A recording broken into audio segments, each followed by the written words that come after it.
ಜೀವಾಮೃತ. ಜೀವ ಅಮೃತ ಇದನ್ನು ಯಾಕೆ ಜೀವಾಮೃತ ಅಂತ ಹೇಳ್ತೀವಿ ಅಂತಂದರೆ, ಇದರಲ್ಲಿ ಕೋಟಿಗಟ್ಟಲೆ ಜೀವಾಣುಗಳು ಇರ್ತವೆ. ಆ ಜೀವಾಣು ಏನಿರ್ತದೆ ದೇಶಿ ಆಕಳಿನಲ್ಲಿ, ದೇಶಿ ಸಗಣಿ ಗಂಜಲದೊಳಗೆ ಇವು ಇರುವಂಥ ಒಂದು ಜೀವಾಣುಗಳನ್ನು ಅಭಿವೃದ್ಧಿಗೊಳಿಸಿ ಅದನ್ನು ಭೂಮಿಗೆ ಸೇರ್ಪಡಿಸಿದಾಗ ಆ ಜೀವಾಣುಗಳು ಹೆಚ್ಚಿನ ಪ್ರಮಾಣದಲ್ಲಿ ಬೆಳೆದು ಬೆಳೆಗೆ ಅವಶ್ಯಕವಿರುವಂಥ ಪೋಷಕಾಂಶಗಳನ್ನು ಒದಗಿಸಲಿಕ್ಕೆ ಅನುಕೂಲ ಮಾಡಿಕೊಡುತ್ತದೆ. ಇದಕ್ಕೆ ಜೀವಾಮೃತ ಅಂತ ಹೇಳ್ತೀವಿ. ಜೀವಾಮೃತ ತಯಾರು ಮಾಡೋದಕ್ಕೆ ಅವಶ್ಯಕವಿರುವ ಪರಿಕರಗಳು ಏನಪ್ಪ ಅಂತಂದರೆ ಈಗಾಗಲೇ ನಿಮ್ಮ ಮುಂದೆ ತೋರಿಸ್ತಾ ಇದ್ದೀನಿ. ಇದಕ್ಕೆ ಬೇಕಾಗಿರೋದು ಇಲ್ಲೂ ಸಹಿತ ನಮ್ಮ ಒಂದು ಲೇಬಲ್ದಲ್ಲೂ ಸಹಿತ ತಿಳಿಸಿದ್ದೇನೆ. ಜೀವಾಮೃತ ತಯಾರು ಮಾಡಲು ಬೇಕಾಗುವ ಪರಿಕರಗಳು ಅಂತಂದರೆ, ನಮ್ಮ ದೇಶಿ ಆಕಳು ನಮ್ಮ ರೈತರು ಬಂಡವಾಳ ಕೃಷಿ ನೈಸರ್ಗಿಕ ಕೃಷಿಯನ್ನು ಅಳವಡಿಸ್ಕೊಳ್ಳಲಿಕ್ಕೆ ಇಟ್ಕೊಂಡಿರ್ತೀರಿ.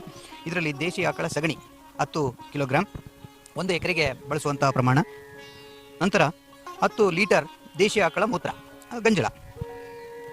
ಇದು ಎರಡನೇ ಪರಿಕರ. ಇದು ಸಹಿತ ದೇಶಿ ಆಕಳ ಮೂಲಕ ಒಂದು ಆ ಗಂಜಲ ಶೇಖರಣೆ ಮಾಡಲಿಕ್ಕೆ ಸಿಮೆಂಟ್ ತೊಟ್ಟಿಯನ್ನು ಕಟ್ಟಿಕೊಂಡು ಅದರಲ್ಲಿ ಶೇಖರಣೆಯನ್ನು ಮಾಡ್ಕೋಬೇಕು. ಅದು ಎಷ್ಟೇ ಹಳೆಯದಾದರೂ ಸಹಿತ ನಡೆಯುತ್ತೆ. ಆದರೆ ಸಗಣಿ ಏನಿದೆ ಆದಷ್ಟು ತಾಜಾ ಸಗಣಿ ಇರಬೇಕು.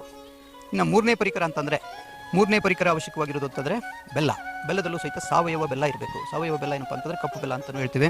ಇದರಲ್ಲಿ ಏನಪ್ಪ ಅಂದರೆ ಅಂಗಡಿಗಳಲ್ಲಿ ಸಿಗುವಂಥ ಬಿಳಿ ಬೆಲ್ಲದಲ್ಲಿ ಸಾಕಷ್ಟು ಪ್ರಮಾಣದ ರಾಸಾಯನಿಕಗಳನ್ನು ಬಳಸಿರ್ತಾರೆ. ಸೋಡಿಯಂ ಹೈಡ್ರೋಕ್ಲೋರೈಡು, ಸೋಡಿಯಂ ಕಾರ್ಬೋನೇಟು, ಸೋಡಿಯಂ ಬೈಕಾರ್ಬೋನೇಟು ಅಂದರೆ ತಿನ್ನೋ ಸೋಡಾ, ಅಡಿಗೆ ಸೋಡಾ ಇವನ್ನೆಲ್ಲ ಬಳಸಿ ಮತ್ತು ಫಾಸ್ಫರಿಕ್